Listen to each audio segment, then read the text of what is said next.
Bien, bonjour à tous. Alors la leçon d'aujourd'hui, elle va porter sur la médiatrice.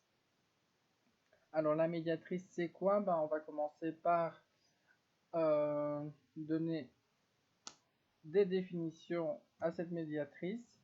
Alors la médiatrice, la définition de la médiatrice, pardon, la plus souvent demandée, c'est la première définition, tandis que la deuxième définition porte plus sur la manière dont elle est construite.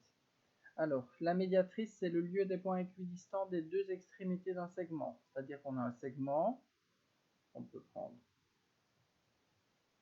un segment AB, et on va chercher tous les points qui sont à la même distance de 1 et de B. Ça va? Pour trouver ces différents points qui sont à la même distance de 1 et de B, on a une étape de construction.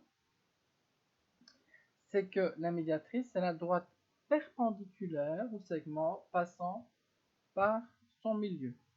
Alors, vous allez me dire, rien de plus facile que de construire une droite perpendiculaire passant par le milieu. Donc là, on a un segment AB qui mesure 8 cm. Je vais prendre un point C que je vais placer au milieu. Vous, avec votre équerre, vous tracez la droite perpendiculaire AAB passant par C. Moi, j'ai le logiciel, donc je vais tracer la droite perpendiculaire. Donc voilà, ici, elle est perpendiculaire à AB et je vais demander qu'elle passe par C. Alors, je vais la renommer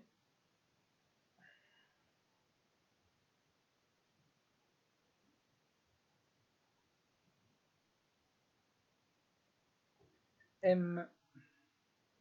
Et voilà la construction de la médiatrice. Alors, malheureusement, on ne va pas se contenter de ça. Parce qu'il est très rare qu'on vous donne déjà un très beau quadrillage pour tracer des perpendiculaires. Et il est aussi très rare qu'on vous donne un segment dont la longueur est un nombre naturel. Donc, où il n'y a pas de virgule. Donc, vous connaissez l'ensemble des nombres naturels. Donc, cette construction-ci, on ne va même pas la sauvegarder, on ne va pas s'y attarder. On va plutôt prendre celle-ci. Alors, vous voyez, j'ai été gentil, j'ai laissé encore un peu le quadrillage. Mais comme je suis méchant, hop, je l'enlève. Et c'est ici que les étapes de la construction vont nous être utiles. Alors, on choisit un écartement du compas qui doit être supérieur à la moitié du segment donné. Alors, ici, le segment donné, il mesure 8,53. On va dire 9. La moitié, c'est 4,5. Donc, moi, je vais prendre un écartement de compas de 5 cm. Enfin, un rayon de 5 cm. Vous allez prendre un écartement de compas de 5 cm. On place la pointe sèche sur une extrémité du segment, le point A, et on trace deux arcs de cercle de part et d'autre du segment. Alors, je n'ai pas la fonction arc de cercle lorsque je rentre un rayon.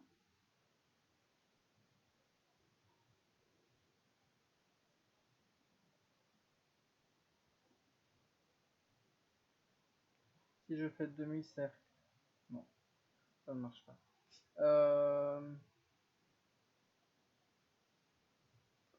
Donc, cercle, vous mettez la pointe sèche sur le point A et avec le compas, vous tracez un cercle de 5 cm de rayon. Et voilà ce que vous obtenez. Et puis vous faites la même chose avec le point B. Attention, on conserve le même écartement de compas. Donc moi je vais garder 5 cm de rayon. On place la pointe sèche sur l'autre extrémité du segment, donc le point B ici, et on trace deux arcs de cercle de part et d'autre du segment. Alors pour le moment, je suis en train de tracer des cercles et pas des arcs de cercle, mais je vais modifier après mes cercles en arcs de cercle pour les parties qui m'intéressent. Donc vous placez la pointe sèche sur le point B, Et avec la pointe crayon, vous allez tracer un cercle de 5 cm de rayon.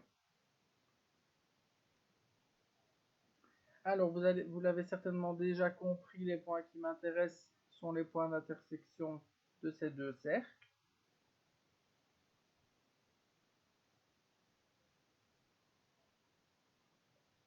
Donc, qui sont C, que je vais appeler C, donc C et D.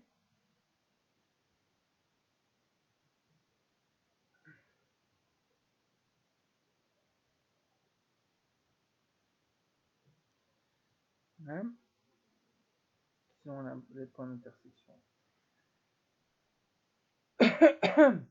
des cercles.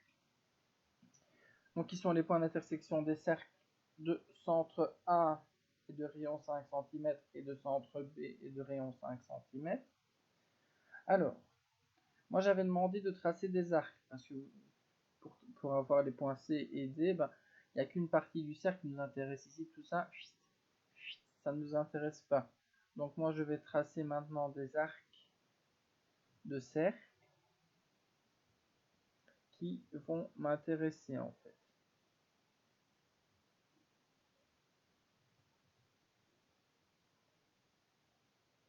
Hop. Ici, celui-ci m'intéresse. Ici, celui-ci m'intéresse. Alors vous voyez beaucoup de points apparaître, c'est parce que le logiciel veut absolument nommer tous mes points, mais je vais enlever tous ces points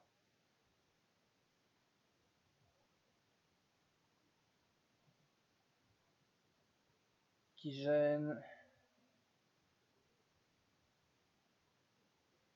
et qui perturbent, et je vais également enlever les étiquettes de mes différents axes.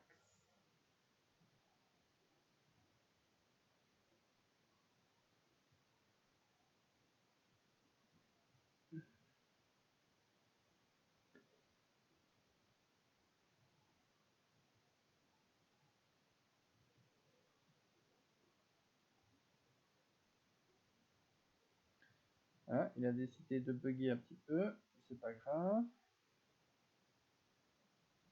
Voilà, il m'a tout remis.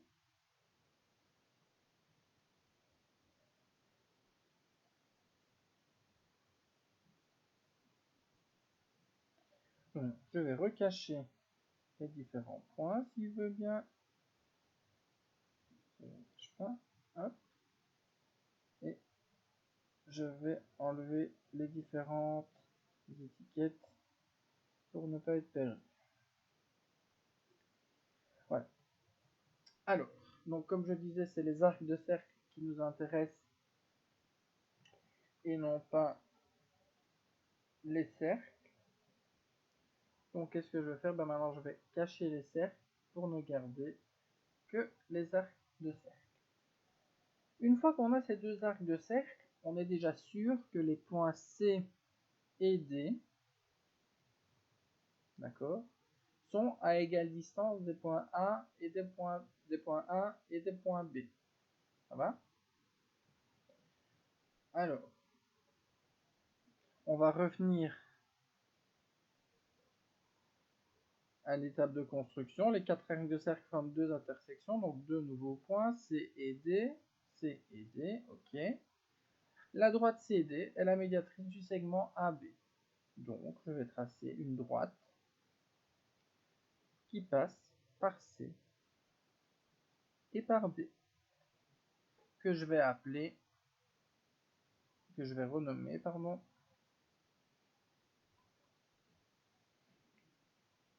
M, parce que c'est la médiatrice. Alors, moi j'aimerais bien m'assurer qu'elle coupe le segment en deux. D'accord? Donc, qu'est-ce que je vais faire? Je vais tricher un petit peu parce que j'ai un logiciel. Je vais prendre le milieu ou le centre et je vais cliquer sur le segment, boum, clac, M, milieu, bam, c'est fait. Donc elle est bien au milieu déjà. Maintenant, est-ce qu'elle est perpendiculaire? Ben, là, je n'ai plus le quadrillage pour mesurer les angles, donc je vais devoir mesurer à l'aide de mon équerre les différents angles, en tout cas deux, parce que vous savez que si cet angle-là vaut 90 degrés, celui-là aussi, par le théorème des angles opposés par le sommet, et pareil pour ici et ici. Donc, je vais mesurer celui-là et celui-là. Donc, alors, angle. Alors, est-ce que le premier vaut bien 8? Oui, il vaut 90 degrés. Boum. Et alors, on va regarder si l'autre, à côté, bon, ça a l'air d'être un angle, c'est sur un segment, donc forcément c'est un angle plat.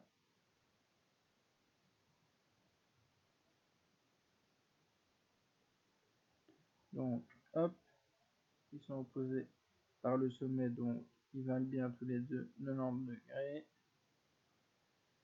Ils valent bien tous les deux 90 degrés. Je vais quand même mesurer celui-là pour vous montrer. Mais bon, vous voyez bien que c'est un angle plat, donc de 180 degrés, donc 180 moins 90, ça fait toujours 90. Mais je vais juste vous le confirmer avec, voilà, 90 degrés. Et donc moi je vous dis que tous les points qui se situent sur cette droite sont à égale distance de A et de B. Alors vous me croyez pas. On va prendre un point au hasard, un point peut-être, je vais le prendre vraiment au hasard, donc je vais tourner ma main, hop, je suis plus près, un point N.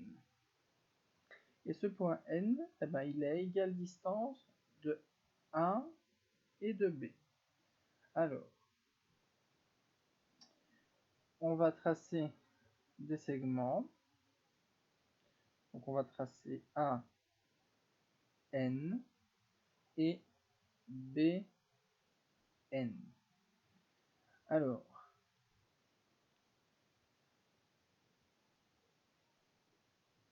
il suffit simplement maintenant de mesurer la valeur de AN, enfin la mesure de la longueur de AN et la mesure de la longueur de BN. Alors la mesure de la longueur de AN c'est I, donc je vais voir I c'est 8,26 et la mesure de BN c'est J, donc je vais voir J 8,26. Waouh, ça marche. Donc ça c'est déjà une bonne chose. Alors, on peut également s'en convaincre en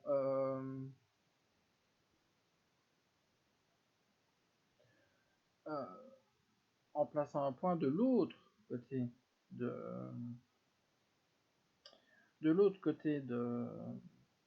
du segment, pardon. Donc je vais le passer ici. Donc là ce sera le point O. Même chose, on va tracer des segments. Donc le segment OA qui va s'appeler L et le segment OB qui va s'appeler N. Alors, le segment AO,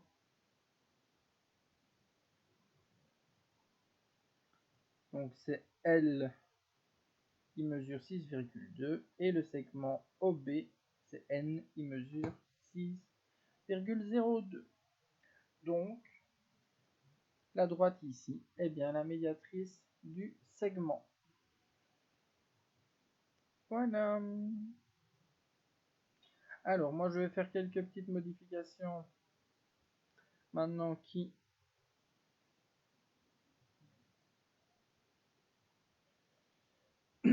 vont assez vite, hein, mais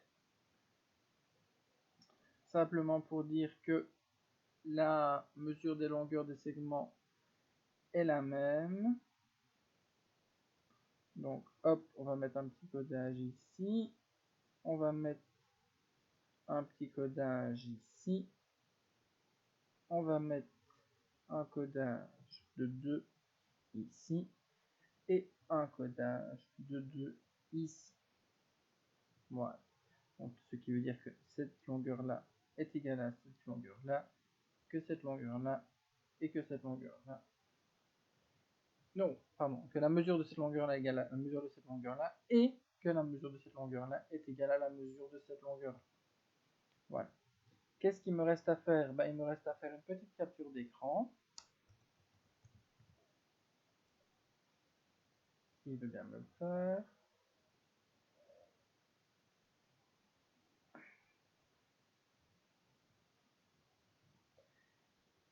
On va voir tout ça en vie en tout cas. Je fais ma capture d'écran. Hop. Évidemment, il ne m'a pas pris le M. Ça, il fallait s'en douter. Je redescends un petit peu le dessin. Et la lettre M, je vais la descendre un petit peu aussi. Donc, je refais une nouvelle capture d'écran. Là, cette fois-ci, le M, il est bien dedans. Voilà. Je fais copier. Hop. Comme ça, vous aurez un beau schéma sur le fichier. Coller. C'est un peu grand comme schéma. Hop. Voilà. Donc, on peut l'agrandir. Voilà. On va le faire avancer pour qu'il soit bien centré. Et voilà. Donc ça, je vais l'enregistrer. Comme c'est fait. Fermer. Cloc. Ça, je n'ai plus besoin non plus. Et voilà, donc c'est ma première vidéo. J'ai certainement fait des erreurs de vocabulaire, de langage, etc. Donc je vais essayer au fur et à mesure de mes vidéos de m'améliorer, de faire mon maximum pour aller plus vite, parce que je vois que cette vidéo-ci est déjà assez longue. Donc voilà, j'espère qu'elle vous plaira. Moi en tout cas, ça m'a plu de la faire. J'essaierai cette semaine peut-être de faire une vidéo sur la bissectrice ou peut-être sur l'intérêt des médiatrices dans un triangle. Voilà. Merci à tous.